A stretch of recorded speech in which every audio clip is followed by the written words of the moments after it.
Hadi. Şu. Yapalım. Çocuğun nasıl güzel bir şey var. O telefon koy. Bizde yok. Dört kişi.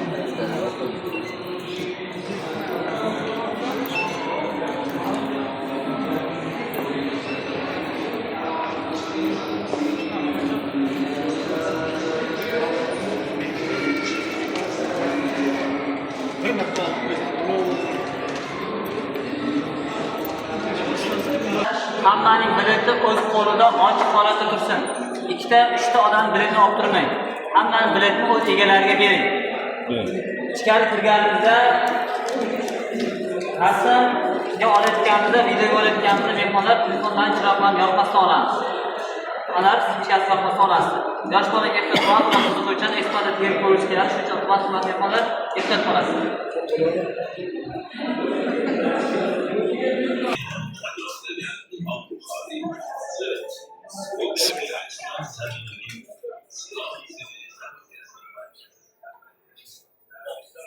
Shoshmasdan yuringlar.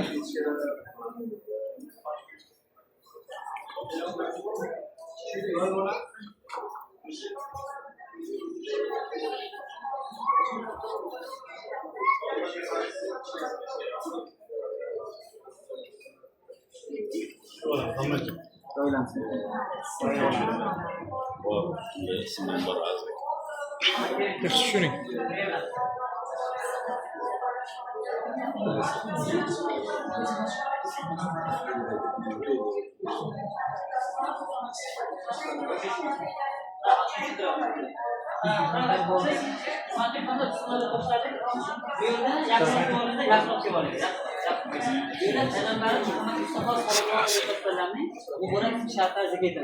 Bilasizlar, payg'ambar ismlari bitta bo'lgan. Uyda payg'ambar barcha ismlari o'zbek, arab, ingliz tilida ma'nolari zikr etilgan. Rahmat ko'rishingiz mumkin. Biz bilgan eng mashhur ismlar Muhammad. Ma'nosi maqtaluvchi, maqtalgan. Bilasizlar ism ma'nosi. Sayyid, hoja. Yo'qsiz bu so'zning ma'nosi yagona Allohgagina ma'lum. Siz bilan bizga ma'lum emas. Bilasizlar. Har birda nur, oqib, shohid, hamid, siroj, muqim, Munjid, Ahmad, Mansur ko'ryapsiz.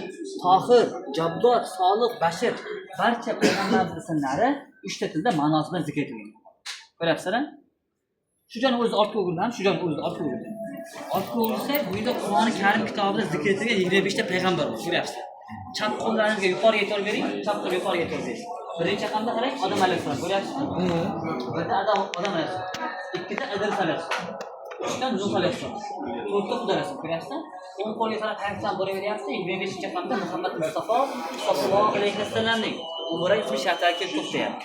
Demak, hurmatli mehmonlar, Qur'oni Karimda faqat 25 ta payg'ambarning ismi bor ekan. Bu ishonch manbasi. 124 ta 120 ta payg'ambarga gap. Tushundingizmi mehmonlar? Marhamat, bu ismatga e'tibor beramiz. Bu ismatga e'tibor bergan bo'lsangiz, kelinglar mehmonlar. Qarang, bu ramziy holat daraxtga o'xshab turgan daraxt. Biz ko'proq sajdalarni daraxtga qiyoslaymiz. Bu orqali payg'ambarimiz Muhammad sollallohu alayhi vasallam sajdalar zikr etmoqda.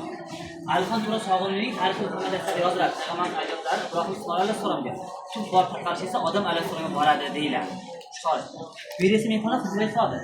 Ya'ni payg'ambarimiz Muhammad Mustafa sollallohu alayhi vasallam yashagan uylari, Madinadagi uylari Saudiya Arabistoni ulamolarning ko'mak vazifalari yordamida tasvirlangan o'zbek qilib ko'ryapsizlar, oddiy holat. Sonlarga e'tibor bering, oddiy. Ko'ryapsizlar, oddiy holat. Payg'ambar Allohning rasuli bo'lsa mehmonlar juda ham faqirona yashaganlar.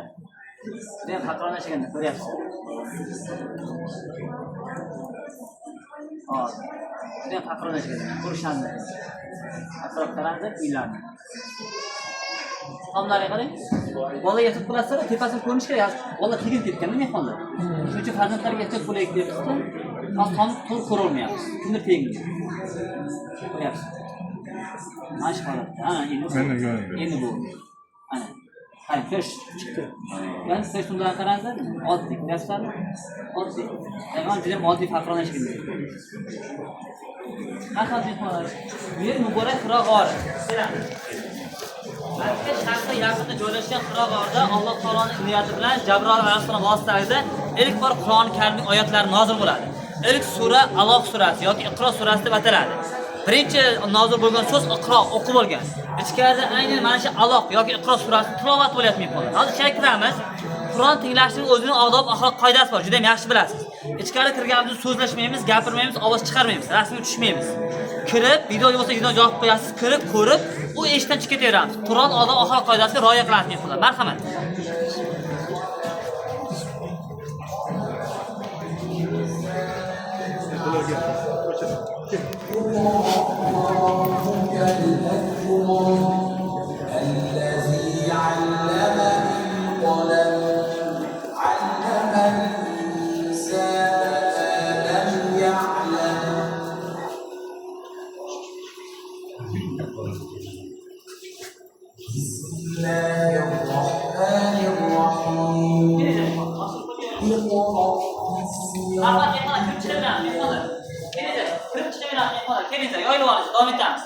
Bundan qiziqlar bor ekan. Keyin oshsiz qo'ycha yo'yib men tushuntirib boraveraman sizlarga. Marhamat ekan, kirib chiqaveramiz. Yo'yib olamiz oshsiz qo'ycha. Marhamat. Marhamat. Ekan marhamat. Bu yerda aytayotgan ma'lumot. Shuncha bu yoqda sizlarga o'tmayapman. Sizlar bir narsa. Hurmatli mehmonlar, yuqoriga e'tibor beramiz. Yuqorida islom dinining 622-yildan to 1922-yilgacha dunyoga tarqalish xronologiyasi. Bilasiz, muqaddas islom dini bizning yurtimizga milodiy 8-asr, ya'ni 705-yilda kirib keladi. O'shanda Qutayba ibn Muslim boshchiligidagi arab qo'shinlar mamlakatni fath etib, muqaddas islom yurtimizga yoyadi. Bu yerda aynan o'sha xronologiyani ko'rishingiz mumkin. 622-yildan to 1922-yilgacha bo'lgan yil. Hurmatli mehmonlar, bu yerda esa payg'ambarimizdan eng ko'p hadis rivoyat qilib olgan sahoba-i ikromlar bor. Ularning onasida mo'minlar onasi Oysha radhiyallohu anha ham bor. Oysha onamiz mo'minlar onasi xalifa Abu Bakr Siddiqning qizlari. Bilamiz, payg'ambarimiz vafotidan so'ng Madinada fatvo berish hukmi ham Oysha onamizda bo'lgan. Oysha onamizdan mehmonlar 2210 ta hadis rivoyat qilgan. Ko'ryapsiz, 2210 ta. Bu kishi ayollar bo'yicha birinchi o'rinda turadi. Umumiy birinchi o'rinda turadigan sahobalar bo'yicha birinchi o'rinda turadigan inson bu Abu Hurayra radhiyallohu anhu hisoblanadi. Abu Hurayra radhiyallohu anhudan mehmonlar 5374 ta hadis rivoyat qilgan. Abu Hurayra kishi asl ismlari emas, taxalluslari. Ma'nosi mushtarak otasi, hojasiga ma'no bildiradi. Asl ismlari Abdul Shams bo'lgan. Musulmon qabul qilganiga payg'ambar bu kishiga Abdurrahmon deb ism bergan. Keyinchalik Abu Hurayra nomini olgan, ya'ni mushtarak otasi. Chunki Abu Hurayra radhiyallohu anhu juda mushtarak mehribon bo'lgan, ularni parvarishlagan, ana tarbiyalagan-da. Shuning uchun hayot davrida Abu Hurayra degan nomni olgan mehmonlar. O'shanda bu yerda payg'ambarimizdan eng ko'p hadis rivoyat qilib olgan 7 ta sahoba-i ikromlar bor. Eng faoldagi, eng birinchi 7 ta. O'shanda kuchli 7 ta deymiz-ku, o'sha holatda. O'shanda mehmonlar, marhamat, markazga e'tibor beramiz, to'g'riga. To'g'ri markazga e'tibor bersangiz, bu yerda islom olamidagi ishonchli deb topilgan 9 ta sahih hadis to'plamlari. Marhamat, tartibni ko'raveramiz. Birinchidan Imom Ahmad ibn Hanbalning Musnad Ahmad hadislar to'plamasi 1156-yilda ko'chirgan nusxasi. Ikkinchidan Imom Malikning Al-Muwadda hadislar to'plamasi 1582-yilda ko'chirgan nusxasi. Uchinchidan Imom Dorimining Sunani Dorimiy hadislar to'plamasi 1387-yil. Sohibqiron Amir Temur hayotlik davrida ko'chirgan nusxasi. Bu yerda Imom Mojaning Sunani Ibn Moja hadislar to'plamasi 1747-yil. Buxoro amirligi tashkil topgan davrda ko'chirgan nusxasi. Hurmatli mehmonlar, markazda dunyoda Qur'oni Karimdan keyin ikkinchi o'rinda turuvchi muqaddas kitob Al-Jami as-Sahih yoki Sahih Buxoriy kitobi. Har bir musulmon uchun birinchi o'rinda Qur'oni Karim tursa, ikkinchi o'rinda mo'tabar kitob bu Imom Buxoriy bobomiz yozgan Al-Jami as-Sahih. Bu yerda aynan mehmonlar 17-asrda ko'chirilgan nusxasi, 17-asrga oid. O'shanda O'zbekiston Respublikasi Fanlar akademiyasidan olib kelingan. Marhamat. Ko'rib so'zlayveramiz. Bu yerda Imom Muslimning Sahih Muslim hadislar to'plamasi 1466-yil Mir Alisher Navoiy hayotlik davri ko'chirgan nusxasi. Bu yerda Imom Termiziy bobomizning Sunani Termiziy hadislar to'plamasi 1801-yilda ko'chirgan nusxasi. Bu yerda esa Imom Nasoiyning Sunani Nasoiy hadislar to'plamasi 18-asrga oid. Bu yerda esa Imom Dovudning Sunani Abu Dovud hadislar to'plamasi 17-asrga oid. Hurmatli mehmonlar, mana shu 9 ta shonch hadis to'plam bo'lsa, 9 ta shonch hadis to'plamining 5 tasi Mo'rnaql Xuroson olimlariga, ya'ni bizning boramizga eshitdi. Aynan shuning uchun ham mana shu 9 ta shonch hadisning 5 tasi bizda bo'lgani uchun naql paydo bo'lgan Arabistonda. Islom Arabistonda tug'ildi, lekin Mo'rnaql Xurosonda kamolga yetdi deyiladi. Aynan mana shu bobolarimiz benazir xizmatlari. Hurmatli mehmonlar, yuqoriga e'tibor bering, tepaga. sahifalar ko'ryapsizlar. Bu sahifalar hozir birozdan keyin kitobga aylanadi. O'sha vaqtda men bu sahifalarning ma'nosini nima ekanini sizga tushuntiraman. Hozir bir ko'z yugurtirib qo'yishingiz o'zi kifoya bo'ladi. Tushundingmi hozir? Marhamat, Imom Buxoriy rahimahullohning to'liq hayotini ijod etyapmiz. Marhamat, kelinglar, yetib beramiz.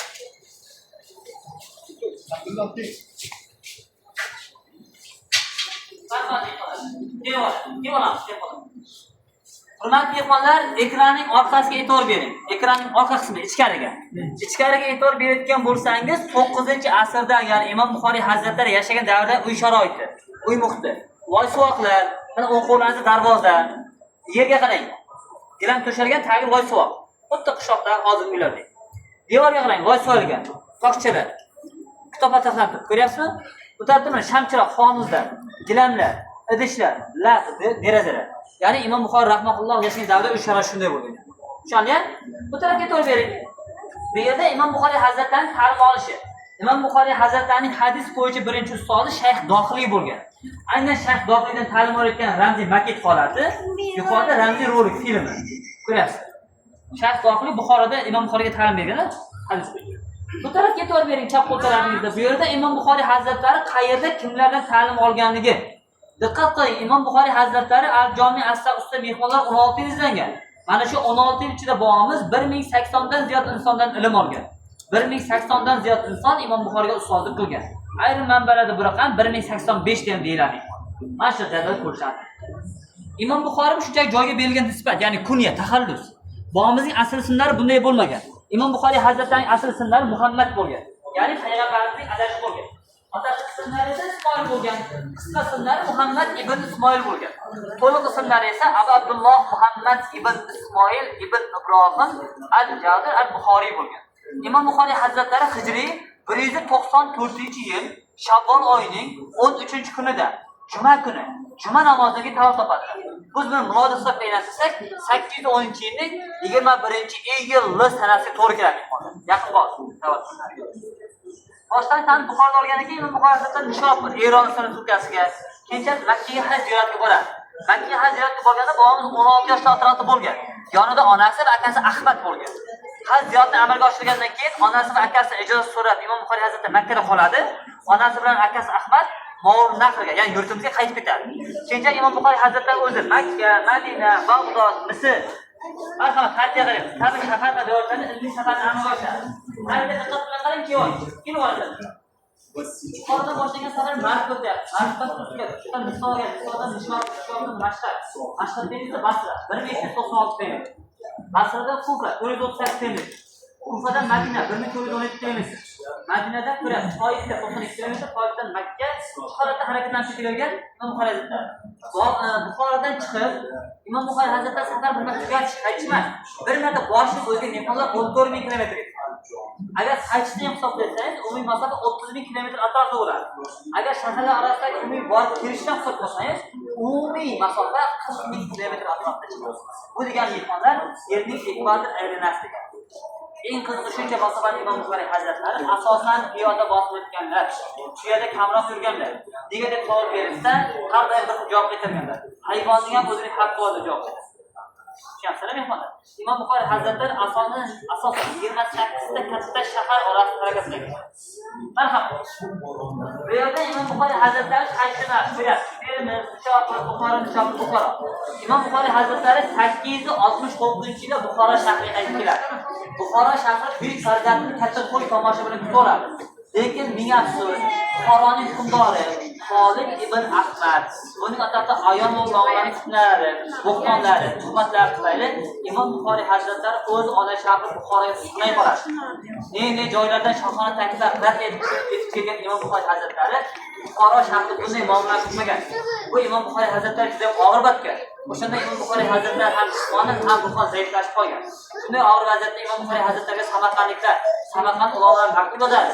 Maktubda Imom Buxoriy hazratlari Samarqand shahriga ilm berishni taklif etishadi. Imom Buxoriy hazratlari bu taklifni qabul qiladi. Buxorodan Samarqandga yo'lga chiqadi. Bobomiz yo'lga kelayotganda haddan qishloqda qo'noq bo'ladi, mehmon bo'ladi. Haddan bu hozir biz turgan joy. Chunki bu yerda Imom Buxoriy hazratlarining qarindoshlari bo'lgan. Lekin Buxorodagi hodisalar tufayli ancha zaiflashib qolgan Imom Buxoriy hazratlari bu yerda og'ir betob bo'lib qoladi. 3 oydan 6 oy yotib qoladi. Bir necha bor safarga chiqmoqchi bo'lganlar, ammo og'ir betob tufayli safarni kechiktiraverganlar. Natijada Imom Buxoriy rahimahulloh hijriy 256-yil Ramazon oyida, Ramazon hayiti bayramidan bir kun oldin juma kuni juma namoziga tavaf topgan bo'lsalar, juma kuni juma namozidan keyin o'z omadlarini topshiradi. Bu milodiy hisobda mehmonlar 870-yilning 31-avgust sanasiga to'g'ri kelgan. Imom Buxoriy rahimahulloh milodiy hisobda 60 yoshda, hijriy musulmon hisobda 62 yoshda 1-sentyabr kuni shu muqaddas qabrga dafn etilganlar. Qabrlari hanuz o'zgarmagan shu joyda. Hurmatli mehmonlar, bu yerda Imom Buxoriy rahimahulloh o'qigan Buxoroda madrasa, Buxoro madrasasi. Hozirda saqlanib qolgan Imom Buxoriy hazratlari ta'lim olgan joy. Mana o'sha madrasani hozir ko'ryapsiz. Bu esa kichik makat xolis. Tushunarli mehmonlar? Hurmatli mehmonlar, yuqoriga e'tibor bering. Sahifalar qarang, kitobga beryapti. Bu nima ramzi? Bu Qur'oni Karima, hadis shariflari mehmonlar. Dastlab sahifalarga bitilgan. Sahifalar to'planib kitobga berilgan. Oddiy al-Jomi al-Sahih yaratish mehmonlar 16 ga ketgan. Qur'oni Karimning ustav kitob xalaqasi 3 ta xalifa: Abu Bakr Siddiq, Umar ibn Xattob, Xalifa Usmon radhiyallohu anhular umr ketgan. O'sha mashaqqat, mehnat, yillar, qiyinchiliklarning timsoli mehmon. Tushunarsiz? Marhamat. Bag'doddagi imtihon mehmonlar. Hurmatli mehmonlar, marhamat. Ko'rdan joylashtiramiz, kelayapmiz. Hammasi kerak kelmaydi.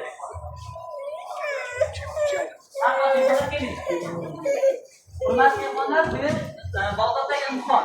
Bag'dod hozirgi Iroq davlatida joylashgan, bilasiz. Imom Buxoriy hazratlari Bag'dod shahriga ilmiy safar bilan boradilar. Ammo Imom Buxoriy hazratlarining ilm safariga obro'sini shoshqatni ko'pchilik ko'ra olmaydi.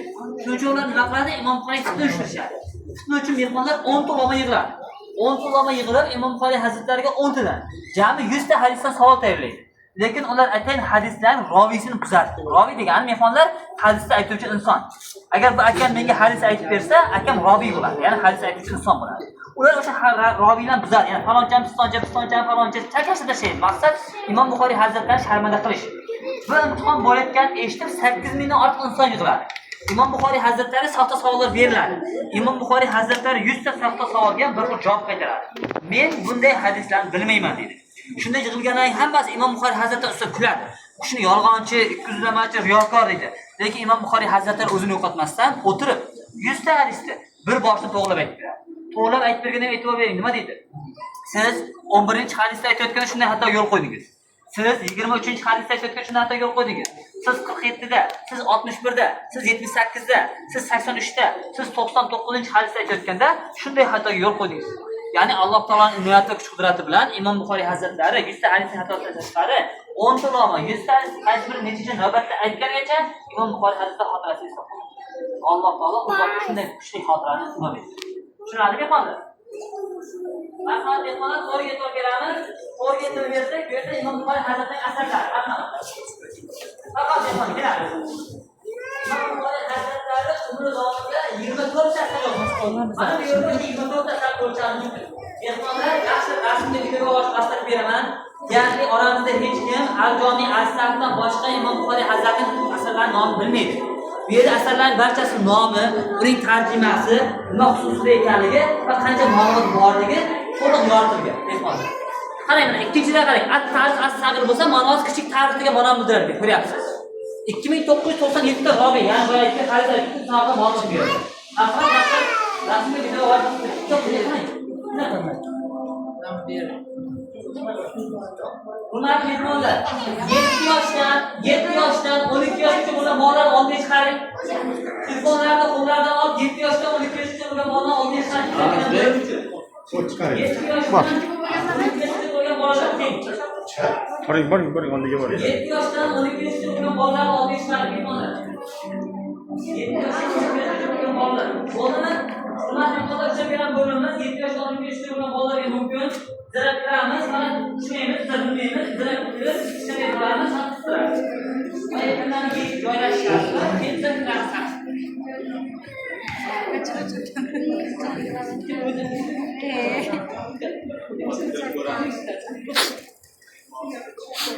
Imom Buxoriy rahimahulloh mana shunday joylarga virtual sayyohlar bor. Faqat bu tushunarsiz 7 yoshdan 12 yoshgacha bo'lganlar o'tirish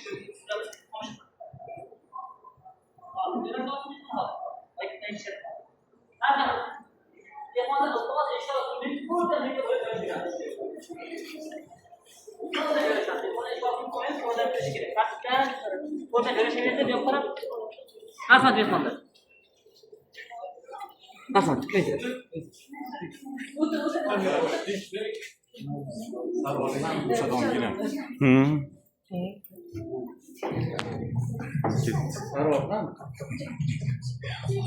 Sarvar ke.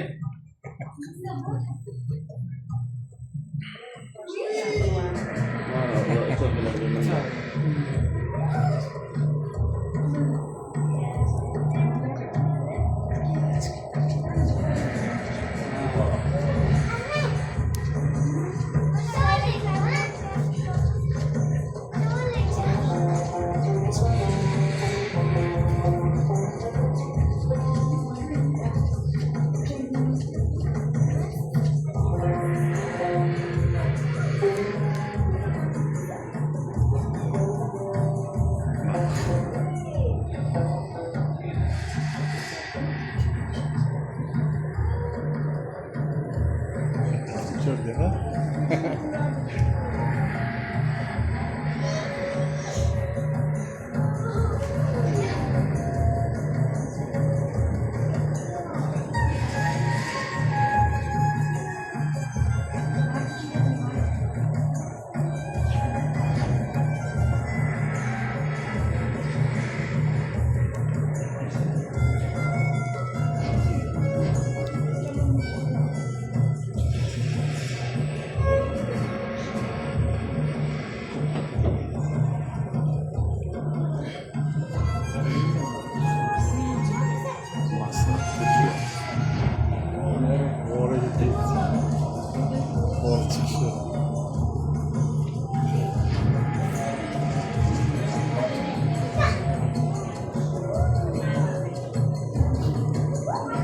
Madine'ye geldik.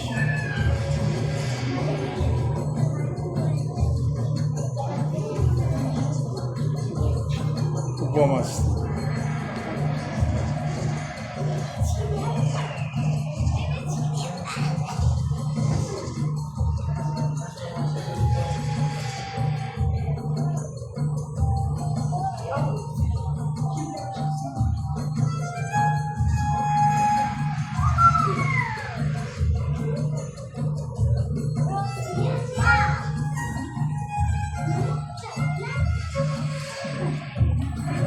Makya.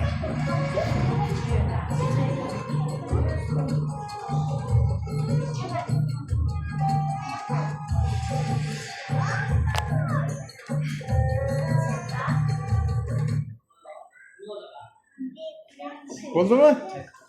Rahmat aka maza qildik. Yigit qo'y, Ahmad.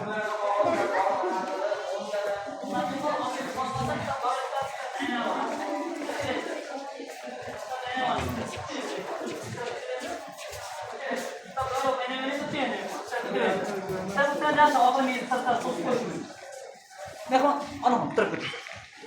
Yoyilingizlar, turib o'tingizlar. O'tingizlar mehmon, turib o'tingizlar. O'ng qo'l taraf, chap qo'l tarafda yoyilingizlar mehmonlar. Yoyilinglar, oyoq ostiga oshib bosmaymiz. Oyoq ostiga oshib bosmaymiz mehmonlar. Oniga ehtiyot bo'lamiz, qo'l kesadi. Bolachalar ishlavas o'ynab ketmas. Eshitasiz mehmonlar? Hurmatli mehmonlar, avvalo payg'ambarimiz hurmat, yuqoriga qaraymiz. Payg'ambar sollallohu alayhi vasallam albatta amallar niyatga bog'liq. Albatta har bir kishiga niyat qilgan narsasi bo'ladi dedilar. Bu Al-Jami as-Sahhdagi birinchi hadis sharif bo'lgan. Imom Buxoriy hazratlari aynan shu hadis bilan asar boshlagan. Mana shu hadis atrofga e'tibor bering, 25 ta tilda zikr etilgan. Va mashhur Samarqandlik Konigul mavzusi tanlangan Samarqand qog'oziga. Bu qog'oz qadimdan Samarqandda tayyorlangan, hozir ham tayyorlanadi. O'sha retsept asosi tut daraxtdan tayyorlangan mehmonlar, juda ham sifatli, turizmda ham sifatli o'qitilmaydi. Bu yerda esa mehmonlar Al-Jami as-Sahh kitobining elektron nusxalari. Biz uni sahifalab ko'rsagan bo'ladi mehmonlar, marhamat. Dunyo bo'ylab 8 mingdan ziyod Al-Jami as-Sahhning tarixiy nusxalari bor, 8 mingdan ziyod. O'shaning eng qadimiylaridan biri Turkiyaning Sulaymaniya kutubxonasida saqlanadi, yana biri esa Buyuk Britaniyaning London shahrida saqlanadi mehmonlar. Bu yerda mana asar sof adabiy arabiy tilda yozilgan, shuning uchun kitobni misol ko'ryapmiz, har taraf qarab bemalol sahifalab ko'rishingiz mumkin. Ko'ryapsiz. Mana shu holatda. Ko'ryapsiz. Mana shu holatda. Ko'ryapsiz. Asar 7275 ta hadisdan iborat. 7275 hadisning 4000 tasi undan sal ziyodrog'i umuman takrorlanmagan hadislar hisoblanadi. Imom Buxoriy hazratlari mana shu hadislar ustida 16 yil izlangan. 16 yil ichida Imom Buxoriy hazratlari 600 mingdan ziyod hadisdan bor yo'g'i 7275 ta hadisnigina sahih, ya'ni ishonchli hadis deb olgan. Qolganini nosahih deb chiqarib tashlagan. Tushunadi? Marhamat, bu yerda o'sha hadislarning 1200 tasini taxtachalarda arab, o'zbek, ingliz tilida zikr etilgan ko'rishimiz mumkin mehmonlar. Marhamat, to'g'ri joylashamiz. Keling.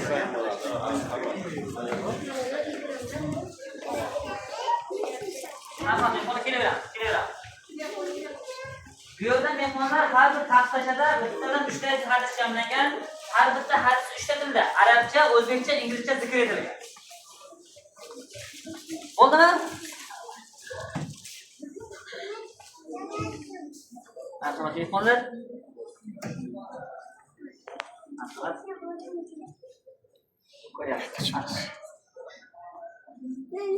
Hadislar takrorlanmaydi. Misol uchun mehmon men buni tushunaman. Misol uchun tushunib ko'ramiz. Boshqasi ko'taradi desa, umuman boshqa hadis kelib chiqaveradi. Shu zaylda orqa oldimizda mehmonlar 1200 ta hadis to'plagan. 1200 ta. Chiroq o'chiring. Shaharlar ko'ryapsizlar, mehmon orqa oldi ham, orqada ham shaharlar bor. Bu shaharlar Imom Buxoriy hazratlari sahih qilgan joylar, ramzlar, o'ziga xos ramz, mashaqqat, mehnat yillari timsol. Tushunamizmi mehmonlar? Marhamat, endi mehmonlar eng muqaddas bo'limga o'tamiz. Eng mo'tabar eksponat aynan shu joyda. Marhamat mehmonlar, kelinglar. Bundan mehmonlar bu yerda Imom Buxoriy hazratlarining 1998-yilgacha bo'lgan maqbarasi. Qarang, qabrim tepada bo'lgan o'sha. Bu yerda esa 1998-yilda Imom Buxoriy hazratlarining tavalludining 1220 yilini nishonlab bilamiz. O'shanda Islom Adg'anch Karim tashabbusi bilan qurilgan maqbaraning maketi, avvalgi maqbara bilasizlar. Kelgansizlar albatta. Mehmonlar, mana bu monitorga e'tibor beramiz. Uzoqdagi ko'z olmaydi. Bu yerda Prezidentimiz Islom Karim Shavkat Mirziyoyev 2017-yil Birlashgan Millatlar Tashkiloti sammitida ilk bor o'zbek tilida nutq so'zlayapti. Eshiting. Imom Buxoriy, Mirzo Ulug'bek, Alisher Navoiy. Shu vaqtgacha BMTda hech qachon o'zbek tilida nutq so'zlanmagan mehmonlar, bu tarixiy hodisa bo'lgan. Butun dunyo o'sha vaqtda o'zbek tilini tinglagan mehmonlar. Bu tarixiy hodisa. Endi ortga o'giramiz mehmonlar. Bu yerdan birinchi prezidentimiz Islom Karim tashabbusi bilan 1992-yilda mamlakatimiz olib kelingan Ka'batullohning ta'mirlashdan parcha. Mana o'sha qissa. Oliy Imron surasi 97-oyati karimasi oson suv yurtiga iplarda bitilgan mehmonlar. Ka'batullohning qismi. Eng mo'tabar eksponat shunday. Imom Buxoriy hazratlari hurmati aynan shu yerga olib kelib qo'yilgan mehmonlar. Bu esa olib kelgan g'ilof idishi. Shuni savol qilgan. Devorga e'tibor bering. Ka'bani devor tasvirlanib ko'ryapsizmi? Ya'ni Ka'batullohning bir qismi shu yerdan uzoqlashishi mehmonlar. Tushunyapsizlar? Marhamat. Ortga qaraymiz, ortda hozirgi majmuaning qurilishi. Majmuaning umumiy qurilish rekonstruksiya davomida mehmonlar 7 yil tashkil etadi. Ko'ryapsizlar. Minorlar yuqorida ko'rgan, minorlarning balandligi mehmonlar 75 metrdan. Majmua bir kunda bemalol 67 mingdan ortiq mehmon qabul qiladi. Masjidda bir vaqtning o'zida 10 ming namozxon ibodat amalga oshiradi. Marhamat. Mehmon o'tib olamiz. Oynaga qo'lni tegmaymiz, o'tiramiz mehmon, marhamat. Bu yerda Imom Buxoriy majmuasiga sovg'a sifatida jo'natgan Qur'on karim kitoblari. Birlashgan Arab Amirliklari, Malayziya, Turkiya, Rossiya, Eron, Pokiston kabi davlatlardan aynan mana shu majmua uchun jo'natilgan Qur'on karim. Ko'ryapsizlar. Bu tarafda esa mehmonlar oliy darajadagi Imom Buxoriy ordeni sohiblari. Marhum muftiy Shayx Ziyodinxon ibn Eshon Boboxon yosh kattajo'y maqtanishini. Saudiya podshosi Al-Saud, Turkiya Jumhuriyati rahbari Recep Tayyip Erdo'g'an, marhum muftiy Shayx Muhammad Sodiq Muhammad Yusuf hazratlari va hozirgi muftiyimiz Shayx Nuriddin Xoliq Nazarov ham oliy darajadagi Imom Buxoriy ordeni sohiblari bo'lgan. Ustozlar Naim Alisher, Usmon Rahmatov Elib Jobir va bu yoqda mana keyingi ustozlar ham olishgan. Abdullayev Abduxoliq kabi ustozlar ham Imom Buxoriy ordeni sohiblari bo'lgan. Mehmonni ortga o'giramiz. Ortga o'giramiz, masofa saqlaymiz, o'tamiz, masofa saqlaymiz. Bu yerda hozir aytgan ordenning asl nusxasi. Yuqoridagi oliy darajadagi Imom Buxoriy ordeni, pastdagi Imom Buxoriy ordeni. Prezidentimiz tashabbusi bilan 2022-yilda ta'sis etilgan. Bu yerda haqiqiy nusxasi sof oltin 850 gram og'irlikka ega, 750 probali, 468 brilliantli. Ko'ryapsiz, juda asl. Ben eşlik edip falan. Hurmatli mehmonlar, bu yerda Imom Buxoriy universiteti muzeyining ramziy kutubxonasi. Ko'ryapsiz, tafsiri hilol, tafsiri ilfon, hadis va hayot to'plamlari, oltin silsila to'plamlari ko'ryapsiz. Sahih Buxoriy asarlari, Sahih Buxoriy sharhlar to'plamlari. Shularni doimiy ko'rib 90 yosh hadis to'plamlari. Shularni Termizini ko'rdik. Ana shu asarlardan to'plangan umumiy muborak kutubxona mehmonlar. Xushkelibsiz, Ziyoddan Savuz mehmonlar. Xushkelibsiz. Mehnatga rozi bo'ling. Xushkelibsiz, Ziyoddan Savuz mehmonlar. Xushkelibsiz. Xushkelibsiz. Xushkelibsiz, Ziyoddan Savuz. Xushkelibsiz, Ziyoddan Savuz mehmonlar. Xushkelibsiz. Ziyoddan Savuz mehmonlar. Xushkelibsiz. Allah razı olsun. Xushkelibsiz, Ziyoddan Savuz. Rahmat. Xushkelibsiz, Ziyoddan Savuz. Xushkelibsiz. Xushkelibsiz, Ziyoddan Savuz. Qabul bo'lsin ziyoratlar.